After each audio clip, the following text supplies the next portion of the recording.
नमस्कार, आईच्या किचन मध्ये स्वागत. आज दाखवत आहे कारल्याची चटणी, कारल्याची भाजी, कारल्याची भजी, आणखीन भरपूर प्रकार कारल्याचं पंचामृत असं करू शकतो आपण. तसंच आज मी कारल्याची चटणी दाखवणार आहे. साहित्य सांगते. कारली घेतलेली आहेत, सुकं खोबरं हे माझ्याकडे भाजलेलंच आहे म्हणून ते घेतलेलं आहे. नसेल तर दुसरं आपण भाजून घेऊ शकतो. हा 1 चमचा उडदाची डाळ, चण्याची डाळ, कारळे तीळ, पांढरे तीळ हे दोन्ही मिळून 1 चमचा घेतलेले आहेत. हे नसले तरी चालतील, पांढरे तीळ असेल तर ते घाला. शेंगदाणे 2 चमचे, जिरं अर्धा चमचा, चिंच, 7 ते 8 लसूण पाकळ्या आणि 8-10 कढीपत्त्याची पानं. एवढं साहित्य लागणार आहे आपल्याला कारल्याची चटणी करण्याकरता. आता मी कारली धुवून घेतलेली आहेत. त्याचे आपण पातळ गोल काप करायचे आहेत. बिया जून असतील तर काढायच्या, कोवळ्या असतील तर तशाच ठेवायच्या. आता मी ही कारली छान अशी गोल गोल करून घेतेय. गोल काप पातळ जेवढे करता येतील तेवढे करायचे आहेत आपल्याला. आता मी कारली चिरून घेतेय. जेवढे पातळ करता येतील तेवढे तुकडे करायचे आहेत आपल्याला.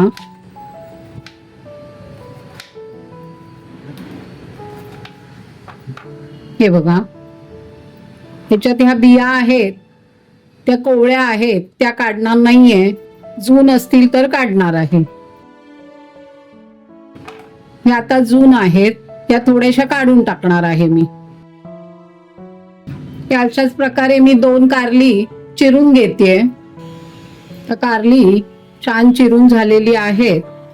तर त्याला थोडा वेळ 5-7 मिनिटं मीठ आणि हळद लावून ठेवणार आहे. आता असंच बाजूला ठेवतेय मी 5-10 मिनिटाकरता. तर गॅस सुरू केलेला आहे आणि हे कडलं छोटंच ठेवलेलं आहे, कारण आपल्याला जे जिन्नस आहेत ते अगदी कमी प्रमाणात आहेत, त्यामुळे हे छोटंच कडलं घेतलेलं आहे. चणा डाळ घालतेय. चणा डाळ आणि उडीद डाळ याचं दोन्ही 1-1 चमचा आहे म्हणून एकत्रच भाजून घेणार आहे. ह्याचं सगळं आपल्याला वेगवेगळं भाजून घ्यायचंय. डाळ झाली की तीळ भाजायचे. सुकं खोबरं भाजलेलंच आहे. तीळ भाजताना भाजत आले की मग त्याच्यात जिरं टाकणार आहे, कारण जिऱ्याला भाजायला वेळ लागत नाही. थोडंसंच आहे त्यामुळे पटकन भाजलं जाईल.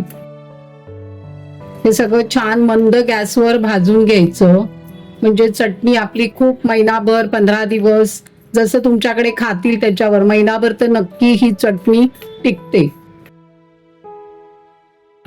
खमंग वास यायला लागला डाळीचा की गॅस बंद करायचा आहे आणि एका भांड्यात हे सगळं भाजलेलं काढून घ्यायचंय आपल्याला.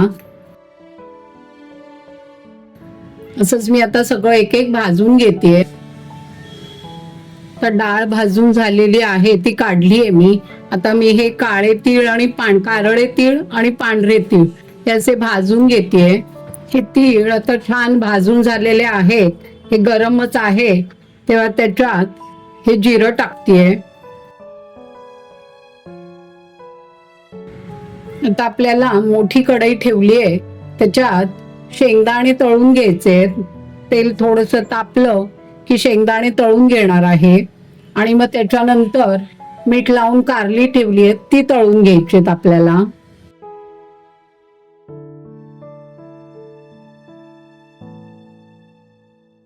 हे छान खरपूस तळून घ्यायचे शेंगदाणे. आता मी ही कारली तळून घेतेय.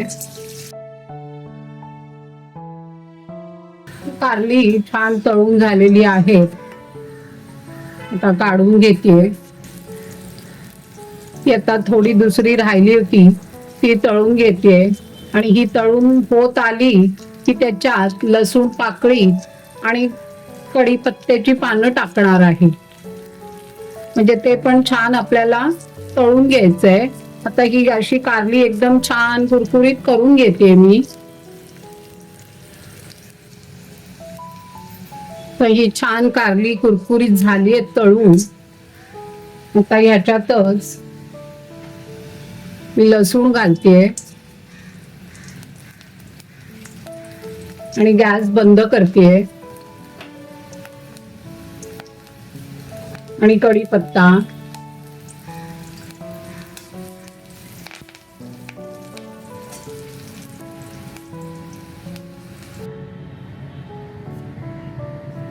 आता हे छान सगळं तळून झालेलं आहे. आता सगळं गार झालं की आपल्याला वाटून घ्यायचंय. वाटताना मीठ,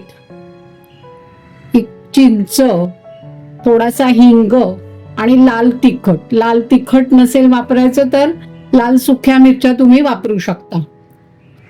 तर हे सगळं थंड झालं की आपण वाटून घ्यायचंय. तर हे सगळं गार झालेलं आहे, ते आता वाटून घ्यायचंय. शेंगदाणे, चिंच घालतीये